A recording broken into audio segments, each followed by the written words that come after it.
Thank you. I'm really thrilled to be here at the Cusp conference. And when I first heard about the theme of the conference, and that is design of everything, I was quite overwhelmed because it's all encompassing. But then I came to realize that it's particularly appropriate for what I am talking about today, and that is biomimicry. But before I get to that, I want to talk about where I currently live, and that is New York City. And New York City is not a place that we really think of as an area where you go to interact with nature. However, cities have been the setting of one of the most heartening recovery stories, and that is of the peregrine falcon. Now, peregrine falcons were on the brink of extinction, and they're starting to recover and doing quite well, in part because cities provide such great habitat for them. And luckily for me, there's a pair of peregrine falcons that have decided to nest near where I live above Riverside Park. So I can just go down to Riverside Park and watch them and see what they do. Now, if any of you have ever seen peregrine falcons, you will know that they are an aggressive and graceful bird of prey that feeds on other birds, such as the plethora of park pigeons, which is good for us, in the park. And while they're hunting, they pull some of the most unbelievable maneuvers. And they've actually been recorded diving at over 250 miles an hour. And now these aerial acrobatics are so physically demanding that they say our best fighter pilots would faint trying to do a similar feat. So I ask, how does a peregrine falcon do this? Well, it turns out that in the dive, the air pressure is so great that it could easily collapse a bird's lungs. However, the falcon has these two little tubercles in its nostrils that funnel the air such that it decreases the pressure and allows it to fill their lungs. And it actually makes it easier for them to breathe while they're diving. And now this has been such a successful strategy that it's actually inspired solutions to some of our newer designs for jet engine intake cones. So, it's really quite a fantastic evolutionary development that they had. But it's this questioning, this curiosity, this probing, how does nature do this, that is the core to what biomimicry is. Biomimicry is a new discipline with a new name, but it's really just a new name for one of the oldest activities known to humans. And that is looking to nature for solutions to the challenges we face where we live. Einstein once said that if you look to nature, you will find answers. So clearly, nature has been a long-standing form of inspiration for us, even as we head to the modern world. Now, there are estimates that there are between 30 to 100 million different species living here on Earth. And each one of these species has had to adapt to the conditions and face the challenges that are here on this planet. And they've had 3.8 billion years to do this. So within life, there's an incredible amount of embedded knowledge. There's so much knowledge that we could learn from that it has the potential to influence our designs for, well, as the conference says, our designs for everything. For every species to be successful here on Earth, they must take care of the place that will take care of their offspring.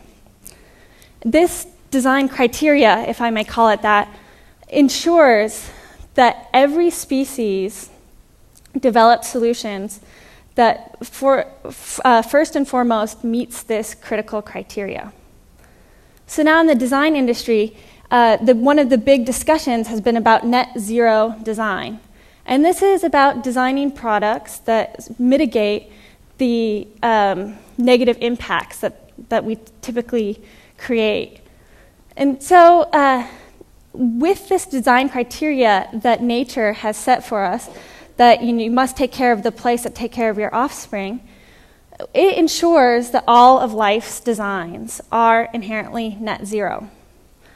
But in fact, it actually goes beyond just net zero, because the planet has been progressively improving because of life. Each generation of life makes it better for the following generation of life. Life creates conditions conducive to life.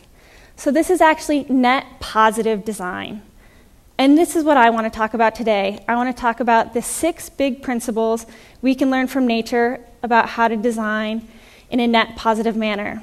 So my first principle is do more with less. And this is really just about efficiency. Because resources in nature are so scarce and so many people want them, they're so valuable, efficiency is always rewarded. This beautiful bird here is a kingfisher. The kingfisher is a broad range of different birds, and they all get their food by diving into streams to catch fish. That's what they feed on. And they're just unbelievable. If you can ever watch video of it, they manage to dive down into the rivers.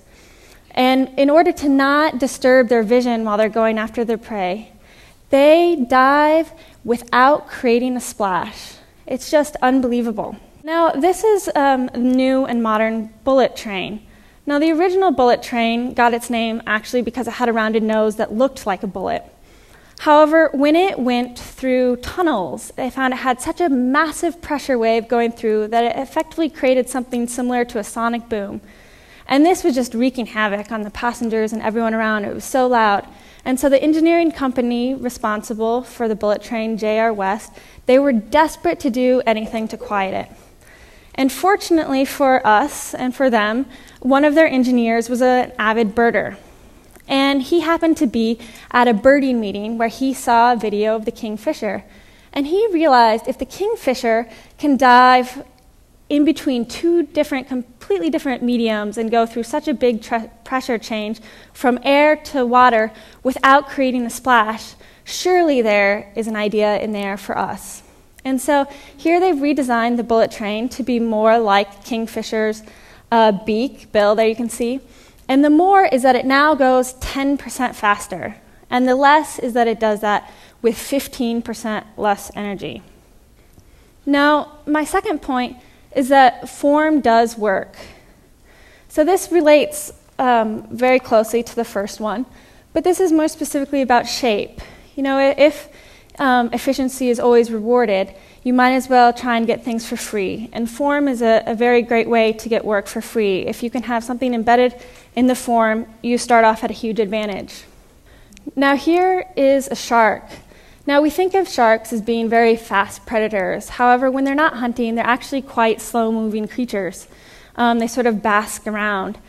But despite their slow movement, it turns out that they really don't have any bacteria collecting on their skin. And this is because their skin has this architecture to it that prevents disease-carrying microbes from colonizing their skin.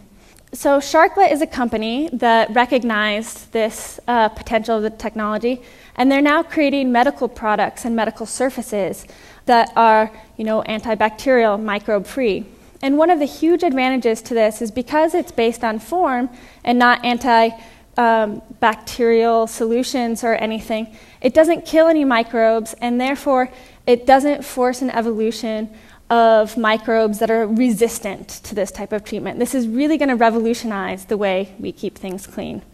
And interestingly enough, it's actually the same pattern technology you might all be familiar with from Speedo implemented it in their record-setting bathing suits that have been around in the last few Olympics. My third point is that nature uses simple building blocks to create complex results.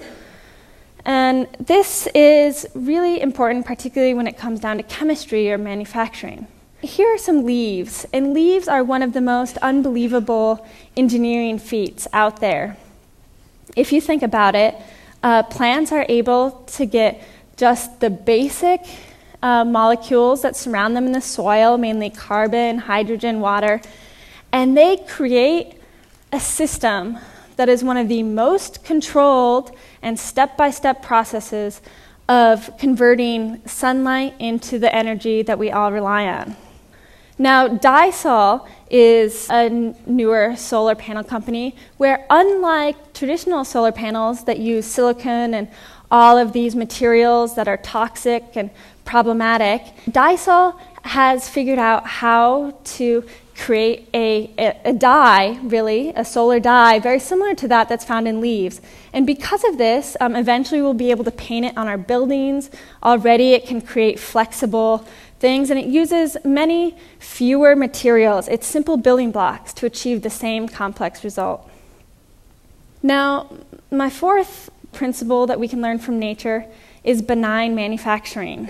It really kind of stems from the fact that in nature, every animal has to build their own solutions out of only what is around them at the ambient conditions. Now, this is a blue mussel. So blue mussels are everywhere in sort of intercoastal areas. You might have seen them on docks or on rocks, and they are incredibly difficult to pull off. They have these little bristle strings that they stick, and they have this glue that, you just cannot pry them from the rock. Columbia Forest Products has come up with a new product called Columbia Pure Bond, where they figured out how to mimic, very similar to the mussel protein, that is this fantastic adhesive that cures in the water. They do something very similarly. And so now they can make adhesives for plywoods and things that contain none of the formaldehyde and all the toxins that we are currently causing a lot of problems in our adhesive. Now, my fifth point is that nothing is waste. Because resources are so valuable in nature, everything tends to stay in a cycle. Nothing gets discarded, gets sent away. When an organism is done using something, the next organism will snap up those resources, and everything stays in a perpetual cycle. Now, here's a coral reef. All the corals, very similarly to the shells, they have these incredible structures that are created by simply a reaction of water with the calcium carbonate that's in the ocean, or the CO2. Clara is a cement company that figured out how to mimic this process, and they've done a fantastic thing, and that is all of our CO2 waste that we have from power plants or dirty manufacturers. They've decided this is absolutely not waste, and so they partner up with these groups and they build a plant right next to them. They take their carbon dioxide, they have a proprietary reaction between the water and the gas, and they create what the basis of a high-strength cement. So this is really killing two birds with one stone. Not only is it preventing the CO2 waste from going into the system, but then they're not even creating their own waste, where cement making is one of the more wasteful and polluting industries out there. So this is quite amazing, revolutionizing. Now, my sixth point is design for resilience. Because life has been around on Earth for so long, built in each species is a realization that conditions always change, and so you better be prepared for the worst case, because the worst case is likely to happen. This is a bull kelp, and a bull kelp is anchored to the ground. Rather than just having one anchor, it tends to have quite a few different anchors, which allows it to drift and move and make it through tsunamis and massive storms. On the right here, you'll see the bio-based mooring, which can support different products like the energy system, BioWave on the left. And the base is formed very similarly to the bio-kelp. It has multiple anchors that allow it to move and drift with the forces, rather than designing with the typical rigidity and inflexibility and strength that tends to be our solution. Lastly, this is a tree. Now, trees are unbelievable. Like all plants, this is really a big power plant. Each leaf is providing its own energy, but it embodies two big principles that help it be resilient. One is that it has redundant systems. You can lose a branch off of this tree and it can still go on because it has many other leaves. And the other is that it's decentralized. Again, losing that branch, you can't knock out the one power system in one place. Between these two principles, it's quite resilient and can adapt quite well. Aerohive. Now, Aerohive is a series of commercial routers where they have a very similar system where you install the series of routers to make a robust internet platform, and if any one goes out, they can just reroute signals through different ones. And because it's redundant and it's decentralized, it's very hard to take out. So again, these are my 6 points that we can learn from nature about how to design in a net positive way. First is do more with less. 2 is that form does the work. 3 is to use simple building blocks to create complex results. 4 is use benign manufacturing. 5 is that nothing is waste, everything is valuable. And 6 is design for resilience. And really, the reason we do this is because of this, because we, as well, in order to be successful, we also have to take care of the place that will take care of our offspring.